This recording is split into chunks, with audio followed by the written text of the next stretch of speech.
Hello students, welcome back to my channel learn with me. ఈ వీడియోలో మనం super mesh analysis నేర్చుకుందాము. అంతకంటే ముందు లాస్ట్ వీడియోలో హోంవర్క్ ఇచ్చాను కదా, దాన్ని సాల్వ్ చేద్దాము. ఓకే, ఇది కదా హోంవర్క్. దీంట్లో సూపర్ నోడ్స్ ఏవేవి ఉన్నాయి? ఇదొక సూపర్ నోడ్, ఇదొక సూపర్ నోడ్. ఇప్పుడు మనం ఈ రెండింటిని రిమూవ్ చేసేసి మిగిలిన వాటికి ఈక్వేషన్స్ రాసుకుందాము. ఇక్కడ ఎన్ని ఈక్వేషన్స్ వస్తాయి? ఒక రెఫరెన్స్ నోడ్ ఉంది, 4 నాన్ రెఫరెన్సెస్ నోడ్స్ ఉన్నాయి కదా. సో మనకి ఎన్ని ఈక్వేషన్స్ వస్తాయి? n-1 అంటే 5 - 1 4 ఈక్వేషన్స్ వస్తాయి. ఆ 4 ఈక్వేషన్స్లో ఇక్కడ మనకి 2 సూపర్ నోడ్స్ ఉన్నాయి. 2 సూపర్ నోడ్స్ అంటే దీనికి ఈ 2 నోడ్స్కి కలిపి ఒక ఈక్వేషన్ రాసుకుంటాం, ఈ 2 నోడ్స్కి కలిపి ఒక ఈక్వేషన్ రాసుకుంటాం. ఇక్కడ కేవీఎల్ అప్లై చేస్తే ఒక ఈక్వేషన్ వస్తుంది, ఇక్కడ కేవీఎల్ అప్లై చేస్తే ఒక ఈక్వేషన్. 4 ఈక్వేషన్ సరిపోయింది కదా. So let's start. ఈ నోడ్ని V1, ఇది V2, ఇది V3, ఇది V4 అనుకుందాం. ఫస్ట్ ఈ 2 నోడ్స్కి రాస్తున్నాం కాబట్టి V1 - V4/3 plus V1/2 plus 10, ఇది -10 ప్లస్ V2 - V3/6 = 0. ఇప్పుడు మనం దేనికి రాసుకున్నాం? సూపర్ నోడ్ అనేది V1కి V2కి మధ్యలో ఉంది కాబట్టి V1కి V2కి కలిపి ఒక ఈక్వేషన్ రాసుకున్నాం. ఓకే, దీన్ని మినిమైజ్ చేద్దాం. Plus V4 plus 3V1 - 60 plus V2 - V3 = 0. 5V1 plus V2 - V3 - 2V4 = 60. Let's think it's a first equation. Next ఇక్కడ 3కి 4కి మధ్యలో ఒక సూపర్ నోడ్ ఉంది. సో ఈ రెండింటికి కలిపి ఒక ఈక్వేషన్ రాసుకుంటాం. V3 - V2/6 plus V3/4 plus V4/1 plus V4 - V1/3 = 0. దీన్ని మినిమైజ్ చేస్తే LCM 12 వస్తుంది. So 2V3 - 2V2 plus 3V3 plus 12V4 plus 4V4 - 4V1 = 0. ఇక్కడ V1 ఎక్కడ ఉంది? -4V1 V2 - 2V2 plus 5V3 plus 12V4 = 0. ఇది 12 కాదు, 16. మైనస్ కామన్ తీస్తే 4V1 plus 2V2 minus 5V3 minus 16V4 = 0 వస్తుంది. ఇది సెకండ్ ఈక్వేషన్. తర్వాత ఏం చేస్తాం? ఇక్కడ కేవీఎల్ అప్లై చేస్తాం, ఇక్కడ కూడా కేవీఎల్ అప్లై చేస్తాం. సో మనకేమొస్తుంది అప్పుడు? -V1 plus 20 plus V2 = 0. ఇక్కడ కేవీఎల్ అప్లై చేస్తే -V3 plus 3Vx plus V4 = 0. ఇక్కడ నుండి ఏం రాసుకోవచ్చు మనం? V2 - V1 = 20. సో V2ని ఎట్లా రాసుకోవచ్చు? 20 + 1. ఇక్కడ మనము ఇక్కడ ఎలా రాసుకోవచ్చు? V4 - V3 = -3Vx. మనకు తెలుసు ఇక్కడ Vxని ఎట్లా రాసుకోవచ్చు. ఇక్కడ మనకి ఎలా ఉంది? ఇది సంథింగ్ Vx అనుకుంటే, ఇటు సైడ్ V1 ఉంది, ఇటు సైడ్ V4 ఉంది. సో దాన్ని ఎట్లా రాసుకుంటాం? V1 - V4 = Vx అని రాసుకుంటాం. సో ఇప్పుడు మనం v4 minus v3 equals to -3 into v1 minus v4 అంతేనా. v4 minus v3 equals to -3v1 plus 3v4. దీని ఇటు సైడ్కి పంపిస్తే ఈ v4 ఇటు సైడ్ పంపిస్తే -v3 equals to -3v1 plus 2v4. Minus common తీస్తే 3v1 మైనస్ 2v4.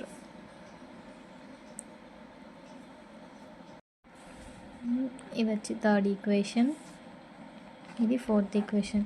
ఈ రెండు ఈక్వేషన్స్ని ఇప్పుడు ఈ రెండిట్లో సబ్స్టిట్యూట్ చేస్తే అది 2 వేరియబుల్కి రెడ్యూస్ అవుతుంది. అప్పుడు మనం ఈక్వేషన్ సాల్వ్ చేయడానికి ఈజీగా ఉంటుంది.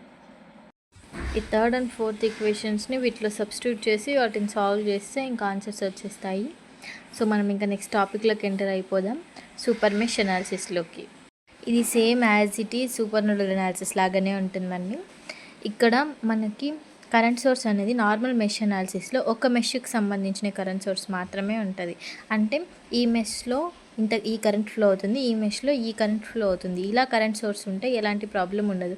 ఒకవేళ రెండు మెషెస్కి మధ్యలో కరెంట్ సోర్స్ ఉంటే, ఇలా రెండు మెషెస్కి మధ్యలో కరెంట్ సోర్స్ ఉంటే అప్పుడు ఏ మెష్కి సంబంధించిన కరెంట్ అని దీని అనుకుంటాం.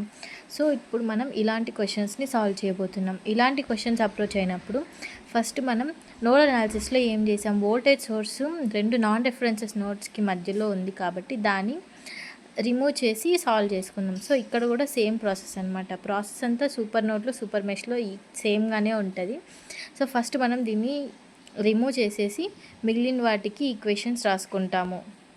అక్కడ సూపర్ నోడ్లో ఎలాగైతే మనం సూపర్ నోడ్ ఉన్న రెండు నోడ్స్కి సేమ్ ఈక్వేషన్లో రాసుకున్నామో ఇక్కడ కూడా ఈ రెండు మెషెస్కి మధ్యలో కరెంట్ సోర్స్ ఉంది కాబట్టి ఈ రెండు మెషెస్ యొక్క ఈక్వేషన్ ఒకటే ఈక్వేషన్లో రాసుకుంటాం అన్నమాట. తర్వాత ఈ పాయింట్ దగ్గర ఇక్కడ కేసీఎల్ అప్లై చేసి దీనికి ఈక్వేషన్ రాసుకొని తర్వాత ఆ రెండు ఈక్వేషన్స్ని సాల్వ్ చేసిన తర్వాత మనకి అన్నోన్ కరెంట్స్ అనేవి వచ్చేస్తాయి. సో ఒక ప్రాబ్లం చేద్దాము. ఇది మనకి ఇచ్చిన సర్క్యూట్, రెండు మెష్ల యొక్క అన్నోన్ కరెంట్స్ మనం కనుక్కోవాలి. మనం ఇక్కడ చూసామంటే మనకి ఇక్కడ సూపర్ మెష్ ఉందంటే రెండు మెష్కి మధ్యలో ఒక కరెంట్ సోర్స్ ఉంది. సో కాబట్టి ఫస్ట్ స్టెప్ ఏంటి, ఈ కరెంట్ సోర్స్ని రిమూవ్ చేయాలి. ఈ కరెంట్ సోర్స్ని రిమూవ్ చేయమంటే కరెంట్ సోర్స్ ఒక్కదాన్ని రిమూవ్ చేయమని అర్థం కాదు, ఆ బ్రాంచ్నే రిమూవ్ చేస్తాం. సో ఇప్పుడు ఈ బ్రాంచ్ని మొత్తం రిమూవ్ చేసేస్తాం. ఇప్పుడు కరెంట్స్ అసైన్ చేసుకుందాం. ఇక్కడ I1, ఇక్కడ I2. ఈ కరెంటు ఇక్కడ ఫ్లో అవుతున్న కరెంట్ I1గానే కన్సిడర్ చేసుకోవాలి. ఇక్కడ ఈ రెసిస్టర్ రెండిట్లోనూ ఫ్లో అవుతున్న కరెంట్ I2గానే కన్సిడర్ చేసుకోవాలి. ఈ రెండు ఈక్వేషన్స్ని ఇప్పుడు కలిపి రాసుకుందాం. ఎలానో చూద్దాం. -20 ప్లస్ KVL లాగానే 6 into I1 plus 10 into I2 plus 4 into I2. ఈ రెండు వచ్చి ఈ మెష్వి, ఈ రెండు వచ్చి ఈ మెష్వి. ఇక్కడ మనము కరెంటు I1 ప్లస్ I2 అలా కన్సిడర్ చేసుకోలేదు. ఏ మెష్ కరెంటు ఆ మెష్కి ఇండివిజువల్గానే తీసుకున్నాం. Equals to 0.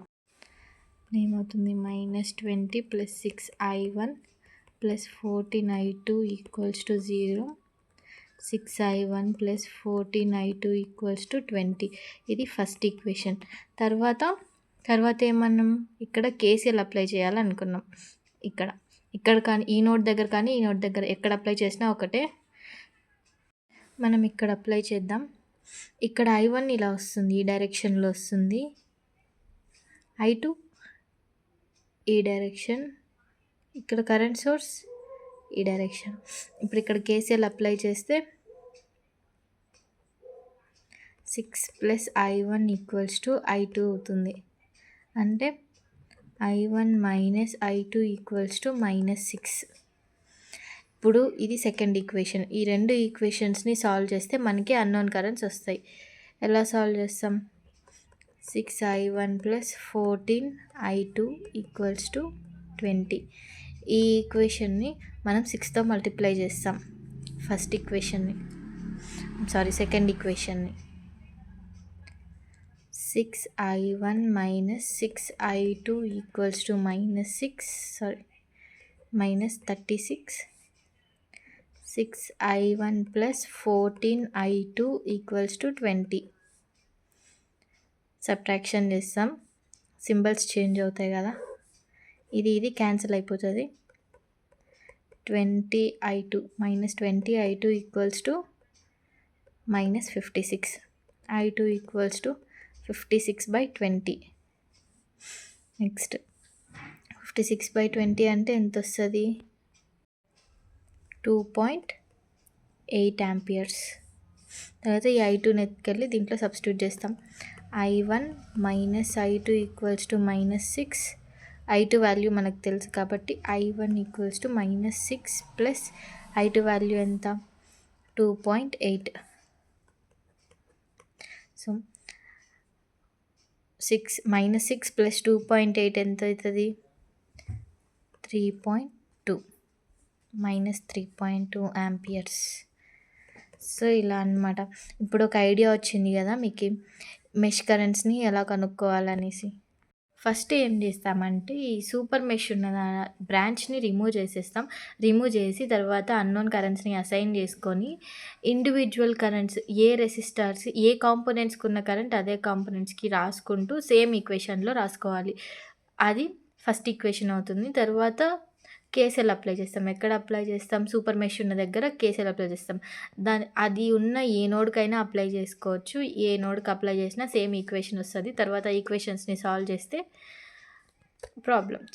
సాల్వ్ చేస్తే ఆన్సర్స్ వచ్చేస్తాయి. ఇప్పుడు అర్థమైంది కదా, ఈ ప్రాబ్లమ్ని సాల్వ్ చేయడానికి ట్రై చేయండి. నెక్స్ట్ వీడియోలో మనం ఈ ప్రాబ్లం యొక్క సొల్యూషన్ తెలుసుకుందాం. Okay students, that's all for this video. Bye.